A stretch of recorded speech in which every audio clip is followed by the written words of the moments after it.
Neurodivergent Millionaire.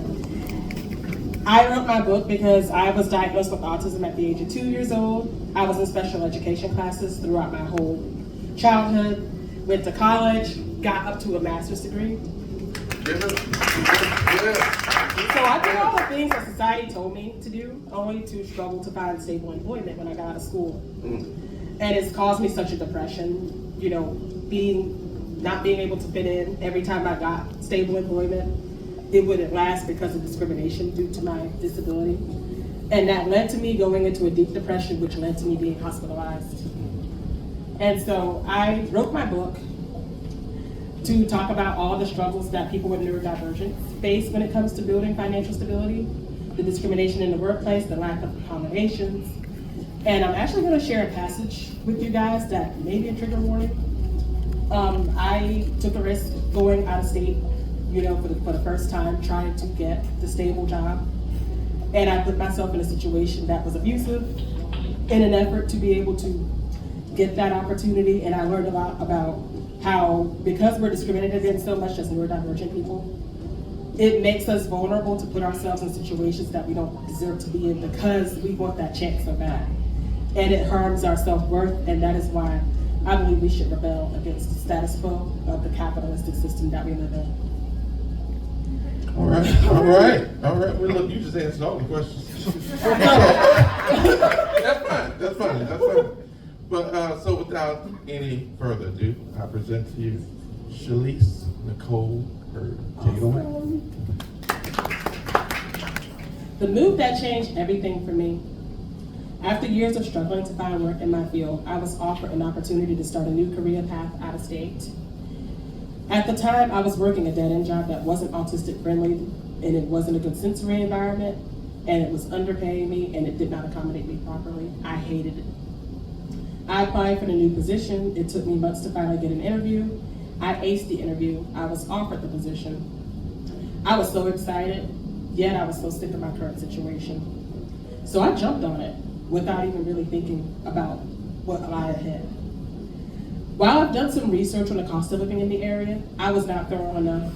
I saw this job as an opportunity to prove myself, as a chance to build wealth and finally have the self-esteem and the self-worth that I craved. My circumstances at the time reinforced the negative self-worth that I had. I did not care what it cost me emotionally and mentally at the time. All I knew was that I finally wanted to experience the self-esteem, the self-worth, and the money of being able to provide for myself that came with getting this job in my field, and I went for it. Packed my belongings in my car, drove 18 hours up the coast. I rented a room from a total stranger, and that's where the trouble began. I started training for the new job, and eventually I made it official. Things became chaotic shortly afterwards. The housemate that I was renting from started relentlessly nitpicking at me about my mannerisms, my social skills, and just the way I did things that he thought was unusual about me. Example being staying to myself a lot. I suspect he picked up on the fact that I have autism even before I finally disclosed it. Disclosing, I naively thought was for the best, but it turned out to open the floodgates of abuse. I started to become the butt of jokes and the last to catch on. Not a day went by where he wasn't finding some reason to complain about me, my mannerisms, and to make it about my autism. He became very controlling and kept emphasizing that I didn't deserve my position, that I should quit because autistic people can't do that job and they should not be in that job. I came into the situation already feeling bad about myself because of the people who had the same mindset as me, as the housemate that I had. I was just hospitalized months prior to this. And the mental institutions and the mental health facilities, they feel this way about us anyway. To come from a situation like that, to go into that, it was not good. It didn't end there though. My supervisor at my new job, as soon as she learned about me having autism, tried to talk me into quitting.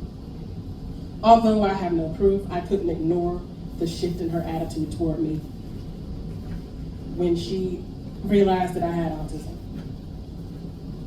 Being the rebel that I am, I refused to give in, and I refused to quit just because she told me to.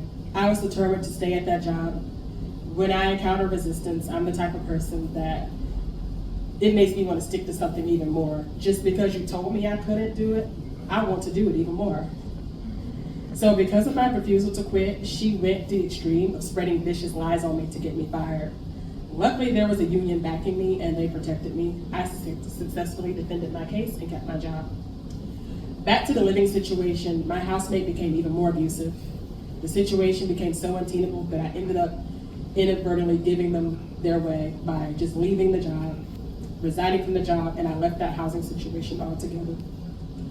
The bullying, the targeting, and the constant abuse at work and my home life became too much to bear.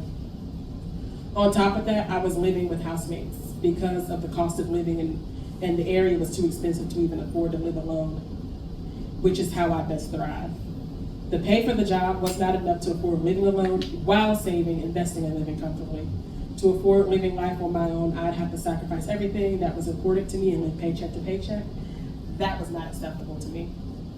Moving to another state, taking a professional job, only to struggle making ends meet, and still be treated as less than for having autism taught me several hard lessons.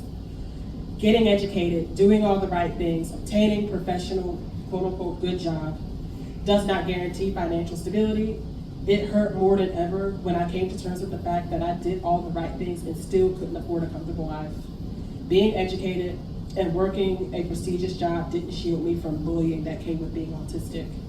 I continued to be overlooked, talked down to, the butt of jokes, taken advantage of emotionally. I had the goal of improving my self-esteem when I moved up there to take that position. That experience actually did nothing for my self-esteem. It actually did quite the opposite. It reinforced the negativity I've already been fed from the circumstances that I already dealt with in my life. So in short, money, prestige, and a career don't always equal self-worth. Lastly, a high salary in a high cost of living area is meaningless. I realized I was actually better off earning less money in a low to moderate cost of living area. This is why it is so imperative to thoroughly investigate the cost of living when receiving a job offer. But by thorough investigation, I mean go deeper than an internet search. Take a step further, actually call landlords, talk to people who are from the area, make phone calls, see what it entails to actually move into an apartment, deposits and things of that nature. The lessons I've learned from that experience forever changed my view of jobs and careers and money. It taught me my values, what is most important to me, and it redefined what I chose to prioritize, not only in my finances, but in my life in general. I was able to come back from this experience, something that was supposed to destroy my autistic pride, and have a stronger sense of autistic pride because of it. Experiences like this make me passionate about teaching my fellow neurodivergent people a new mindset and new ways to make money than the status quo that's been thrown our way from the time we were conceived. It's why I do what I do.